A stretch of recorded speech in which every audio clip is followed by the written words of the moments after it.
Although there is no solid proof of direct encouragement, it is claimed by several researchers that Adolf Hitler was encouraging the Japanese to launch their anticipated attack on the United States through his foreign minister, Joachim von Ribbentrop. This was done as late as the day before the attack, December 6th of 1941, by giving the impression that the German military was about to take Moscow. There was already a signed German-Japanese pact that had the Japanese looking out for German interests, although it didn't bring Japan into the war. In reality, while German troops had pushed deep into the Soviet Union by early December of 1941, the Germans were all but beaten. Some units had already abandoned their positions of their own accord. Such were the blatant signs of impending defeat at the hands of the Russians. The day following Pearl Harbor, German troops were in full retreat. Whether Hitler was secretly aware of the attacks or merely seized the opportunity to his perceived advantage is up for debate.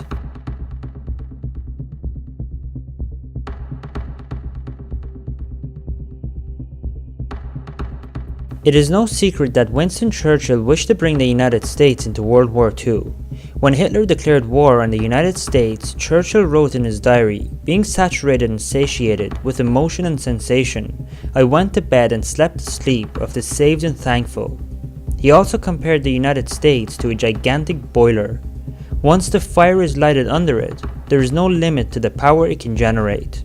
Whether Churchill's words were part of a preconceived plan, by him or by much more powerful people above him, is open to debate. But his words about the future military power of the United States following the war were chillingly prophetic. Further information also came to light that suggested the British intelligence services had been intercepting Japanese messages for years before the attack on Pearl Harbor.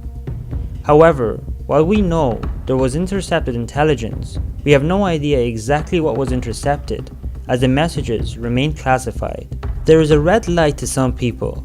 They suggest that the Americans might have been in a position to defend themselves against the attack at Pearl Harbor in 1941 if these messages had been relayed to the US government.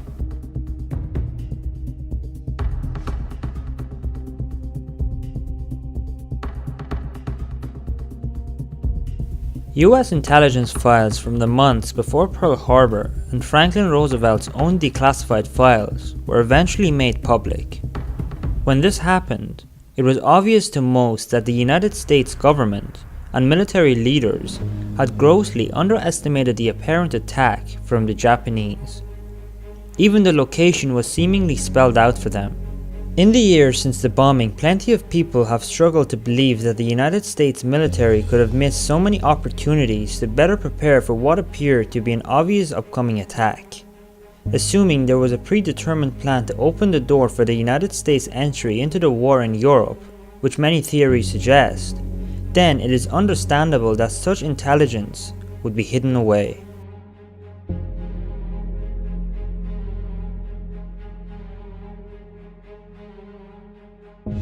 Although it is a widely known claim, the winds codes were supposedly secret information disguised as weather reports issued by the Japanese to inform its military of their plans of action. This included identification of the target and the time of the attack.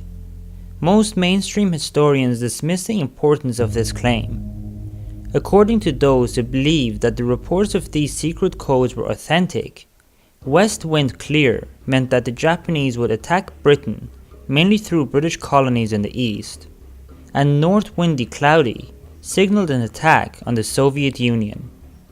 The forecast east wind rain supposedly indicated an attack on the United States.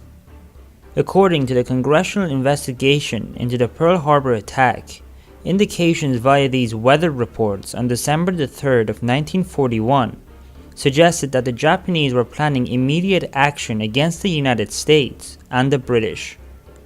However, these messages were supposedly missing from official US Navy files and so could not be substantiated. So that's it for this week's video. I really hope you enjoyed it and thank you so much for watching.